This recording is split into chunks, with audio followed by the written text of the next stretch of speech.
Good morning বন্ধুরা, আজকে আমি তোমাদের সাথে লাউ বড়ির একটা রেসিপি শেয়ার করতে চলেছি। তো তার আগে আমি লাউগুলোকে ভালো করে ছাড়িয়ে নিয়ে ফিরে আসছি।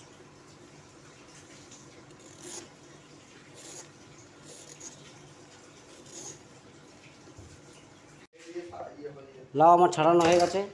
দেখো লাউ আমার ছাড়ানো হয়ে গেছে। এবার এগুলোকে কেটে নিচ্ছি।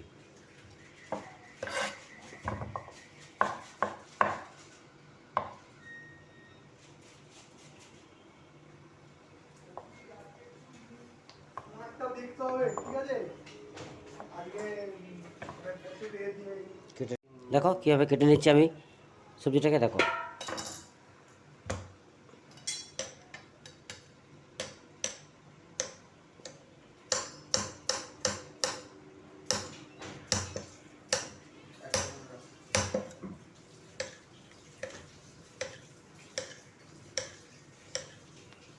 দেখো কাটা হয়ে গেছে। দেখো কী সুন্দর কেটেছি। এইভাবে এগুলোকে আমি কেটে নিচ্ছি। হ্যাঁ, ফাইনালি আমি চলে এসেছি কড়াইয়ে। আমার লাউয়ের সবজি বানাবো, তো তার জন্য আগে বড়ি অল্প কটা তেল গরম হয়ে যাচ্ছে, আমার হিট হয়ে যাচ্ছে। অনেকক্ষণ আগেই চাপিয়েছিলাম, তো আগে বড়িগুলো ভেজে নিচ্ছি।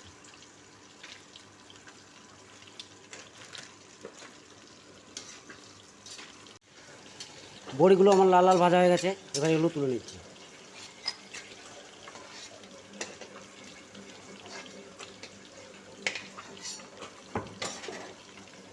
তেল আমার যেহেতু গরম আছে, এর মধ্যে এবার ফোড়ন দিয়ে দিচ্ছি। অল্প একটু আদা কুচো করে রেখেছিলাম, এটা দিয়ে দিচ্ছি। তার সাথে দিয়ে দিচ্ছি অল্প একটু জিরে আর শুকনো লঙ্কা ফোড়ন দিয়ে দিচ্ছি। আর তার সাথে দিয়ে দিচ্ছি দুটো তেজপাতা। এবার এটাকে একটু হালকা নেড়েচেড়ে হতে দেবো। আদাটার গন্ধটা চলে গেছে। এরপরে দিয়ে দিচ্ছি টমেটো কুচি, দিয়ে এবার এটাকে হতে দেবো। টমেটো সফট হয়ে এসছে। এরপরে দিয়ে দিচ্ছি আমি স্বাদ অনুসারে লবণ দিয়ে দিচ্ছি। আর দিয়ে দেবো হলুদ গুঁড়ো, দিয়ে দেবো 1 চামচের মতো জিরে গুঁড়ো, আর দিয়ে দিচ্ছি 1 চামচ লঙ্কা গুঁড়ো। এবার এটাকে কিছুক্ষণ হতে দেব।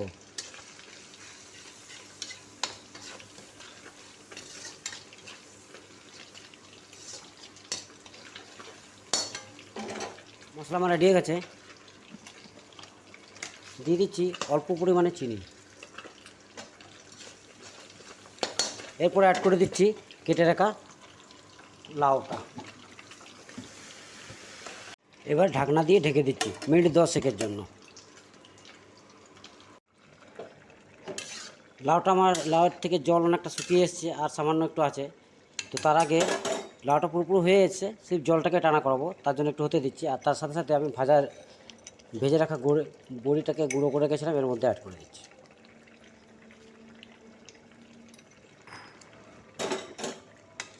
এবার আরও কিছুক্ষণ হতে দেবো। জলটা যতক্ষণ না মরে যাচ্ছে ততক্ষণ পর্যন্ত একটু হতে দেবো এটাকে। দেখো বন্ধুরা, ফাইনালি আমার লাউ বড়ি সবজি রেডি। জল অনেকটা শুকিয়ে গেছে, টেনে নিয়েছে। এবার মাখা মাখা থাকলো। তো এবার এটাকে বন্ধ করে দেবো। ভালো লাগলে আমার ভিডিওটাকে লাইক এবং চ্যানেলটাকে সাবস্ক্রাইব করে দেবে। Thank you. এবার এটাকে বন্ধ করে দিচ্ছি।